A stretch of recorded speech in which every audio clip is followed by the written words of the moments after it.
The Williamsburg Mace Bearers Award is kind of like the key to the city. It's City Council's way to recognize a person in the community or a business in the community that has put forth an extra effort to make Williamsburg a special place. Bobby Braxton is an obvious choice for the Mace Bearers Award. You think about all that he's done in his career since coming back to Williamsburg. He was instrumental in the redevelopment of Braxton Court, got involved with City Council. He ran for a seat, was elected. He was still very involved in the Rotary here in town, the Kiwanis Club. But even beyond that, Bobby has been part of the Let Freedom Ring Foundation. He was chair of the First Night, which was an alcohol-free event, bringing families together. Community Action Agency was another committee that Bobby played a large role in. But most recently, Bobby chaired the Truth and Reconciliation Committee on behalf of the Williamsburg community, and he did an outstanding job. But even before that, Bobby grew up in Williamsburg. He has a long legacy of having Williamsburg in his blood. I was not born here because I couldn't be born here.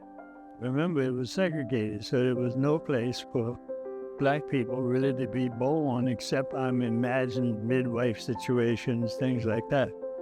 I was actually born in Dixie Hospital, get the name, in Hampton, Virginia. I grew up here in Braxton Court. Every house except 3 had children, and we all were raised under the auspices of a group family. That means anybody could get a hold of your butt if you did something wrong. The front doors were never locked. They were always open. People would come to the house, and when they would go knock on the door and go, "Coming in." Now, let's go back even further. We did not know the history of Braxton Court and why it actually existed. Braxton Court is one of our historic neighborhoods in the city of Williamsburg. It was a neighborhood that was built by African Americans for African Americans in the first half of the last century. And by the turn of this century, the homes and some of the homes in the court and the infrastructure of the court, it just needed improvement and modernization. So the city was really fortunate to earn a grant of almost $1 million that would help rehabilitate some of the homes there. And then the city also matched that grant to do infrastructure improvements on the court. And I had to convince a lot of the people to go with the housing authority, because you had to remember way back when there was a very bad taste in the mouth with some folks when they condemned some property around, and some of the people didn't like that, and they were very uneasy about what the city is in. I come in with my big mouth, and so we got a lot of the people. We still missed maybe 2, but the rest of the people went for it. And the difference is just night and day. The result was a neighborhood so much improved and so much better for the people who lived there and for the city as a whole. He's just been involved in things that are large and things that are small, and he always does it with a positive attitude, and there's always good results when Bobby's involved. He works on truth and reconciliation. He works on race conversations, coming to the table. Of course, Let Freedom Ring, he's a board member. He actually worked with the Colonial Williamsburg to launch this effort to restore a bell, the Freedom Bell.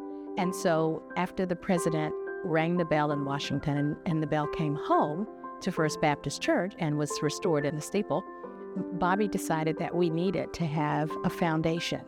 And Bobby decided that I was the person that would carry on this torch that he lit for the Let Freedom Ring Foundation. And we all know not to say no to Bobby. So when Bobby assigns us our roles and responsibilities in the community, we pretty much just accept them. Because not only does he do that, but he also finds a way to get it done. He had the vision. He had the vision to lift this foundation off, because he said, everyone needs to know the story of Williamsburg, the forgotten story or the covered up story. And he's a descendant. The Truth and Reconciliation Committee is one of the most amazing parts of what I believe that the city has done to assess and make a recommendation on harms that have been done that has affected people of different diversity colors. Bobby was a pivotal part of that, and he became the chair, not by choice. Right? We had to twist his arm a little bit, but he likes being in charge. That was where I really began to get my tutelage and my mentorship from him, is in that role of helping me to understand what the descendant community's plights have been and how it has impacted the socioeconomic fabric of the city, and not only the city, but the historic triangle altogether. Bobby did not allow any of us to hold back from speaking and sharing our truth. He created an atmosphere where it's let's just talk about it. Bobby has the right temperament to handle chairing such an important committee on behalf of the city. Bobby's level-headed. He doesn't like to waste time getting off topic, and he really kept that committee focused on its goals.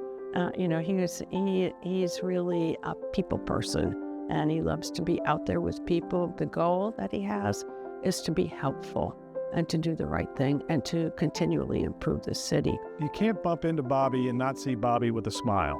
Bobby's always got a warm greeting, kind word, and a piece of advice. You can find him at Aromas. At Aromas. At Aromas. My aromas. Kind of holding court, talking to various different people. Bobby is so deserving of the Williamsburg Mace Bears Award because he represents community. He represents civic and social understanding, bridge building, collaboration at its best. And at the same time, he does it in a gentle way. He is like that fixture that if he's not in the room, there's something wrong with the room. I think that there's not a more appropriate award than Mace Bearer for Bobby, because he carries the torch for everything. His impact has reached international audiences, and it's all focused on this place called Williamsburg that people didn't want to come to because they didn't think that they belonged here. And Bobby had the vision to help us all understand that this is a place based on his ancestors that we all belong. He has dedicated his entire life to being a community player, but certainly in the last 20 plus years that he's come back to Williamsburg after retiring, Bobby has hit the ground running and been an active participant in all things Williamsburg. I stand well because I find it's first of all, it's a lot of fun. Second, I love people. My great-grandmother taught me this poem, and I'm going to share it here because whenever I am sitting with him in his office at Aromas, it's coming to my mind all the time. A wise old owl lived in an oak. The more he saw, the less he spoke. The less he spoke, the more he heard. The wise old owl is a wise old bird. Now, Bobby, I'm not calling you an old bird, but you're definitely a wise owl. Bobby, congratulations. And on behalf of all of us on Williamsburg City Council, we want to congratulate you and honor you and bestow upon you the Williamsburg Mace Bearers Award. I never thought I'd get an award for doing something I enjoyed doing. Yes, it's nice. It's kind of nice to know that people kind of like you.